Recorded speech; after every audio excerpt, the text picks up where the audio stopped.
Hello everyone, welcome to episode 102 of Talk Wrestling here on NoDQ.com and of course all of our affiliates. We're glad you're with us still. Thank you all for watching the last couple weeks. I know I deviated a little bit from the mailbag and went to discussing WWE and TNA, but I'm back with it now. Mailbag is ready and raring to go. I've got some questions backlogged a few months, so I apologize if they're a little out of date, and if they are, let's just do that. Let's get right to it. Alright, this one comes from Frankie D.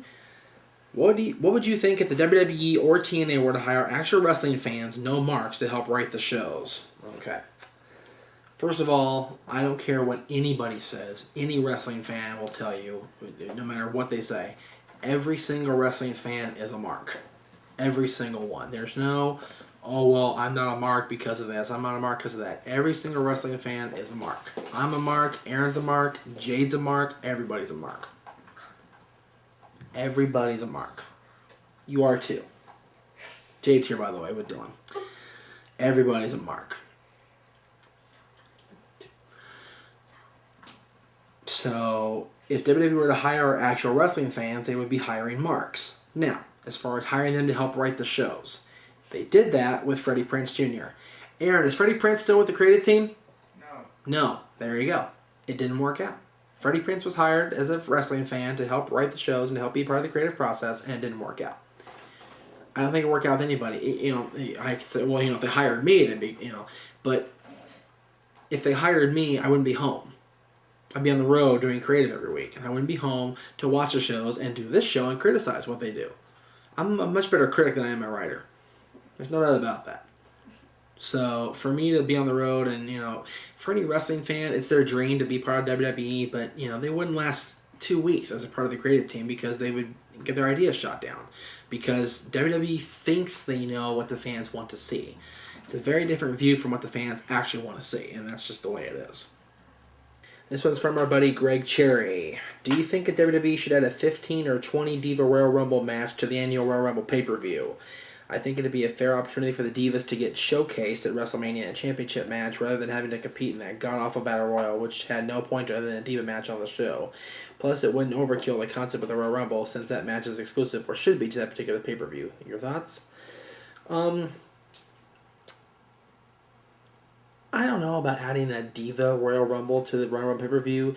I only say that because I don't think the girls can carry a Royal Rumble match where they have to be thrown over the top rope with both feet touching the floor. The way they do the Diva Battle Royals and the Royal Rumbles is they have to be thrown out of the ring, period. Whichever rope they go over, it really doesn't matter. And they hit the floor, and that's it.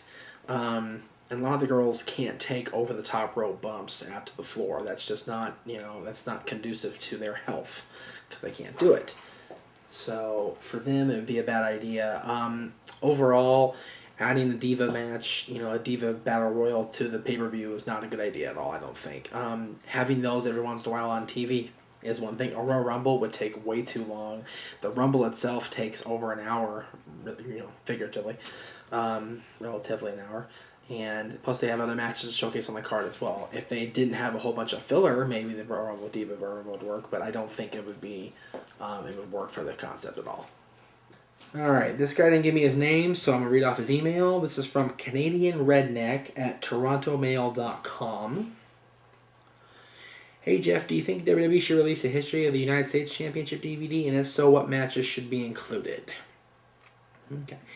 I think they should do every championship that is relevant to the history of the business, and the U.S. title is definitely right up there. The U.S. title's been around since 1975. The first champion, of course, was former 8-time world champion Harley Race. This was in between his world championship reigns. He became the first United States heavyweight champion. That was back in the old NWA territory, the Jim Crockett territory. I think it should release a DVD about the U.S. title. There's no doubt about that. They should definitely have some matches from the NWA days with Flair and Wahoo and Valentine and Harley and all those guys. Some WCW matches with guys, that held the WCW title and U.S. title. Lex Luger, Sting, Rick Rude. Rick Rude was a great United States champion. He made that title in the early 90s. Who was U.S. champion? God. Lance Storm toward the end of the title's run in WCW. All those guys. And the WWE U.S. title. Booker T, Chris Benoit. Well, they can't release Chris Benoit because they won't do that. But, the guys that held the title, all those guys should be recognized as U.S. champions. There's no doubt about that, and they should have a history of the title DVD. I wholeheartedly agree with that. Thank you for the question. This is from Michael Davis. I just wanted to say I love the show. Keep doing what you're doing. You guys are the best. My question is, can you help me with something? I was watching the TNA pay-per-view last night, and it said that Kurt Angle is a 13-time world champion. Can you please break down his titles for me as far as being a 13-time world champion? I count 4 WWE and 1-time world champion in WWE, 3-time TNA world champion, and 2-time IWGP champion, which makes only 10. Counted 4, so please help me fill in the holes. Okay. You have to consider that according to most sources, which is the main source of world title recognition is the Pro Wrestling Australia magazines, the After Mags as they're called. And according to them, he is a 4-time WWE champion, a 1-time world heavyweight champion, and a 4-time, I believe, either 3 or 4-time TNA champion, which makes either 9 or 10. Either way, he's not a 13-time world champion.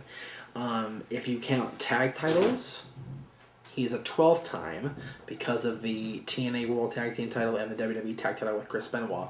I said the word. So that's where that might fall in. The IWGP title is a title, but it's not a world championship. It's not been defended here. It's defended in Japan. And that it wasn't the IWGP title that he held. It was the third belt that was owned by Inoki. It wasn't even the main New Japan Championship belt, so it really wasn't a world title anyway. So I hope that clears everything up. You can also go to Wikipedia. They actually, for all that Wikipedia is bad with the world and bad for sourcing, they do have a pretty good list of what Kurt Angle's championships are, and you can decide for yourself which is a world title and which is not. This is from Jose Garza. Jeff, you've made it clear you're not a fan of triple threat or fatal four-way style championship matches, but how do you feel about the great matches they've had in triple threat or fatal four-way? There have to be some that amazed you. For example, Styles versus Joe versus Daniels, the 2 times they did that, and the Dudleys versus the Hardys versus Edge and Christian feud. Those 2 feuds definitely amazed me. Especially the Joe Daniels style Unbreakable 2005 pay-per-view match for the X Division title. That match blew me away. And the Dudleys, Hardys, Edge, and Christian match from WrestleMania 2000 was cool for me because I was there.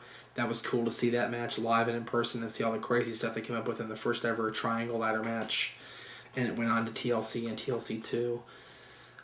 Those 2 feuds amazed me. I love those 2 feuds, and they were great triple threat feuds. But for the most part, triple threat matches are clusterfucks. So are fatal four-ways. They're just a hodgepodge of craziness. And, they're not conducive to a traditional wrestling fan like me watching and going, wow, that was pretty cool. Like I said, these 2 feuds that you mentioned, Jose, are great. But for the most part, I'm not a fan of those. How about that? Not all the time, but for the most part, I'm not a fan. This is from the Created Wrestling Federation. The WWE dissolved the Classic King of the Ring tournament a number of years ago, where they would hold a month-long tournament, have the finalists compete at King of the Ring pay-per-view, and have the winner go on to fight for the top championship at SummerSlam in favor of a one-night tournament, which is basically pointless. My question to you is, do you believe the WWE could benefit from bringing back the Classic King of the Ring format? I believe it would help with booking ideas and give more superstars exposure. Alright, well, keep this in mind. Originally, the King of the Ring pay-per-view in 1993 was qualifying matches, which set up for the pay-per-view, which was quarterfinals, semifinals, and finals. So you'd wrestle 3 matches in one night, theoretically. Some people got by, some people whatever. 2002 is when they had a ridiculously long tournament of, this round, quarterfinals, semifinals, finals. That was the biggest tournament in King of the Ring history, 2002, when Brock Lesnar ultimately won and got the title shot and became undisputed champion at SummerSlam. And they brought back King of the Ring to a certain extent, but for one night, like you said. I think having King of the Ring be one night only is better if they do it, only because it tests the guy's endurance more. It really doesn't, obviously, but it shows that they are tougher. It shows they have more endurance. It shows they can go 3 matches in one night and they deserve to be King of the Ring. Having them go over the course of a month is like, okay, well, I have time to prepare for this guy. I have time to, warm up. I have time to get ready for this guy. If you do it all in one night, they don't have time to react. They don't have time to go from one match to the other, and they're getting their, they're trying to, set up on the spot, and that's a great way to go, I think, personally. I'm going to try this. Vinosh, Vinosh, to group. I don't know where you're from, dude, but sorry about that. Undertaker and the 2006 at yahoo.com. And he has a question about The Undertaker. Do you think Undertaker is overrated? Some people think so. I don't think he's overrated. And you can guess my email is one of my favorites. So what do you think? Undertaker, I think, is not overrated at all. I think Undertaker sometimes doesn't get enough credit because he's kind of thrown in the mix there as world champion and sometimes not world champion and doesn't get the recognition he still deserves. He's still, for the guy his age, he's in his 40s. And he's in tremendous shape, and he goes out there, what he does and what he consistently does every night is just have a great match. The match with Shawn Michaels last year is very telling of how good he still is. He's phenomenal to me. He is the phenom. He's just one of the best ever, if not the best ever, and that's from me. So it's hard to argue with, somebody being that good and being that consistent and not being one of the best ever and being underrated. He's not overrated, I don't think, at all. I think he gets, I think the credit he does get is very well deserved. This is from Bill Lorenz. During the Attitude Era, what was your favorite thing and least favorite thing?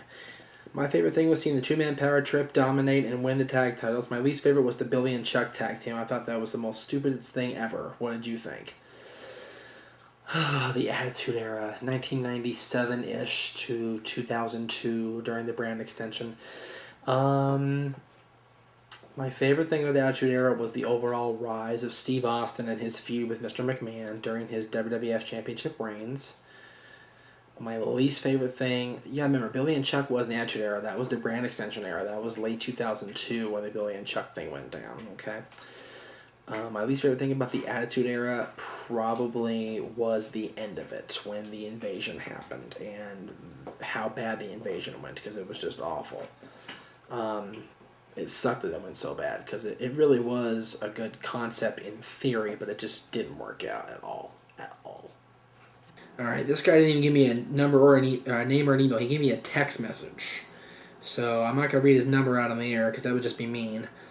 But, he asked, who would you choose as wrestler and tag team of the decade? I would choose Kurt Angle and the Dudley Boys.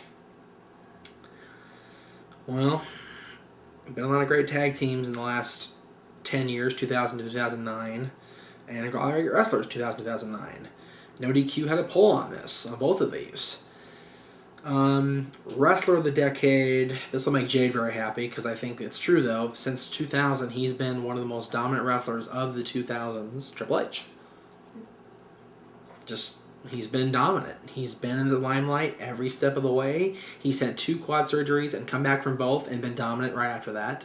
He's won, since 2000, 99, he's won 11 of his 13 world championships in the 2000s.